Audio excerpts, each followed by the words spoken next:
the way I read the Bible, we may not win this, especially if we don't wake up enough people up, but you got to know that even though the odds are against you, you still got to defend your family. You still have to try because you are going to answer for what you do. I also wanted to thank you for staying pretty much on topic. There's a lot of hosts that are letting topics of aliens and, a million Chinese robotoids come across the air, and it's important to maintain credibility and not let patriots look like idiots through these kind of topics that are getting out. Well, that's done to discredit wider topics. They'll mix things in that can't be proven. That's it. I want to thank you. All right. Okay, that wasn't the one where I called in, but that was setting this up. I believe this is the clip where I called in. You're on the air. Go ahead. Is your offer to disagree with you on something still open, Alex? Sure it is. Go ahead. Okay. I agree with you about rat poison being partial truth mixed with lies. I agree with you that Fritz Springmeier is a good guy with that flyer that you put out on mind control Illuminati. I agree that talking about a million Chinese robotoids is a smokescreen for larger topics. So is it a bad thing to point out that we shouldn't be listening to people perpetrating these things like Stu Webb is going to do on Jeremy Floyd's show tonight?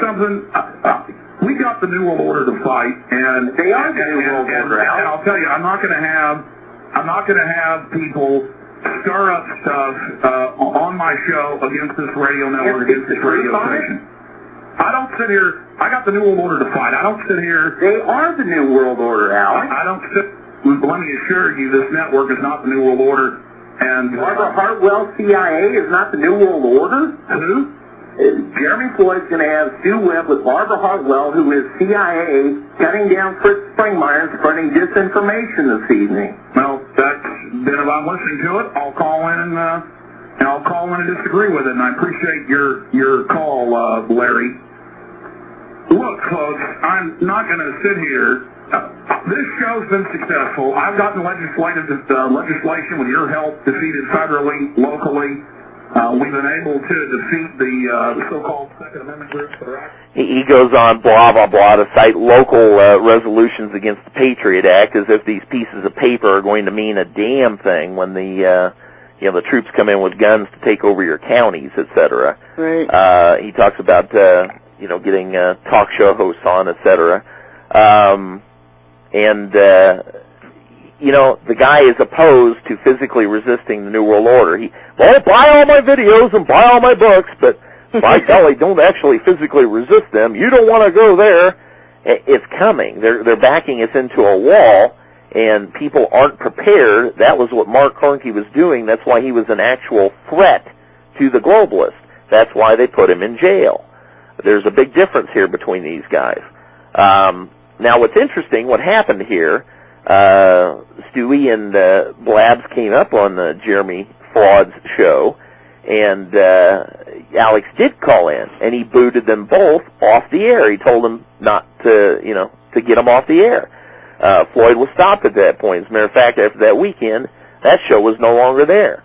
But, interestingly enough, neither was Mark Cornkey's show, which we were doing. Now, bear in mind, Statmiller was running one called the National Intelligence Report. We were running Mark's show, which was always called the Intelligence Report. Mark started Republic Radio, which then became, was usurped by Genesis Radio. And it's just very interesting how this was maneuvered to get us off the air because we were exposing how the Zionists benefited and participated in 9/11. And Alex always stomped on any listener that called in and mentioned that. Michael Trudeau, who had a big stake in Genesis, he was a very pro-Zionist individual. Reportedly, Marlon Maddox, was also a co-owner of Genesis. Genesis was affiliated with ABC and now is overtly controlled by ABC. A caller into the Power Hour said, I'm warning you, they're going mainstream. And Alex had to call in and go, no, we're not. We'll go take a look at the schedule now, folks. It looks pretty mainstream to me. So here's a guy who says he never lies, who lies. Again, his definition of rat poison is 95% truth with 5% mixed in lies to get you to buy the lie. He fits his own definition. So, you know, how are these people able to jet around the country, appear on George Norrie, you know, when animal rights activists are banned from flight? Now, I want to play you a little clip of Stewie so you can get the flavor of this freak, of him attacking Sherry, myself, Don Betcher, who's the co-host with myself on the Intel Report, and Nancy Cornke, wife of Mark, who is now jailed political prisoner, and understand the flavor of this guy. He makes a bunch of accusations, but he never backs them up.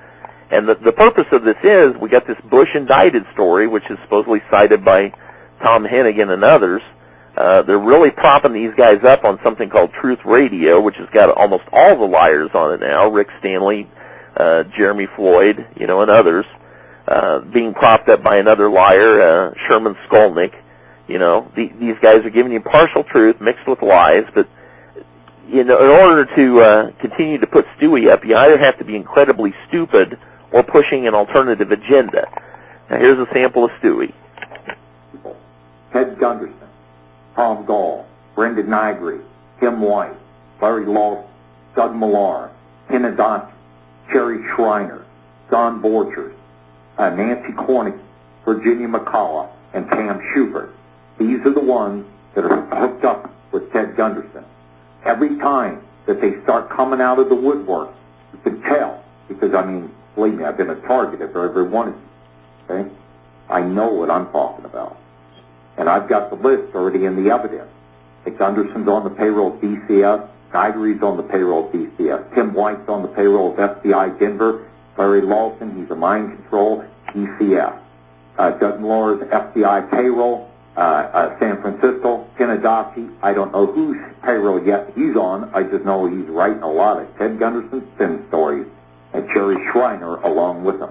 Now, all of a sudden, we got talk show hosts Don Borchers, Nancy Cornke, Virginia McCullough, a reporter, all jumping in the bandwagon, being spin doctors for him, and I find that kind of ironic.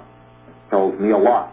And I'll tell you, I haven't been happy in the past with Nancy Cornke, because Nancy set me up on a show that I was supposed to be a guest, and then made it look like I was collar in for credibility purposes to her show, and gave me 10 minutes, and I didn't appreciate what she had done. And that was over a year and a half ago, and I said I'd never do another show with the woman because she wasn't credible. So anyway, I'll leave it as that. That come through pretty good? Yeah, he just throws out all this garbage and says, I know what I'm talking about. And the problem is Thomas Apparently Hennigan, he doesn't. The problem is Thomas Hennigan, this is Buddy, parrots what Stewie says. Now, he says I'm a mind-controlled DCF, and his material on his website says that I work with some guy named McCain down in Florida. Well, Brenda Negri works with the airline out in California, so, you know. Yeah, it's supposedly TSA, and she's a flake and a half, too. I mean, a lot of these that there's a lot of smoke out there, folks. There's a lot of smoke. A lot of them banter back and forth to make it look like there's some sort of a real argument, just like the Republicans and Democrats banter back and forth. Yeah, and the only reason we bring it up is because just to show that, you know, the real people are constantly attacked by these idiots, being you and me and others that are mentioned, constantly under attack by these people that don't even come in contact with them. I don't. But forever under attack by them. It's very interesting. Linda Kennedy just sent out a very interesting read, and I just posted this. It's called "The Bolsheviks Are Coming." It's a very lengthy post. You can find that. Well, I'll have to find the link on that. We're going to have to take a break here. All right. What we're going to do is take a break for the top of the hour and come back in about 5 minutes. So we'll just stay on the line. Okay. But you'll be live. We'll take about a 5-minute break, folks, and so we'll be back in about 5 minutes, and we're going to pick up where we've left off with Larry Lawson as my guest tonight. So we'll see you back in about 5 minutes. Thank you.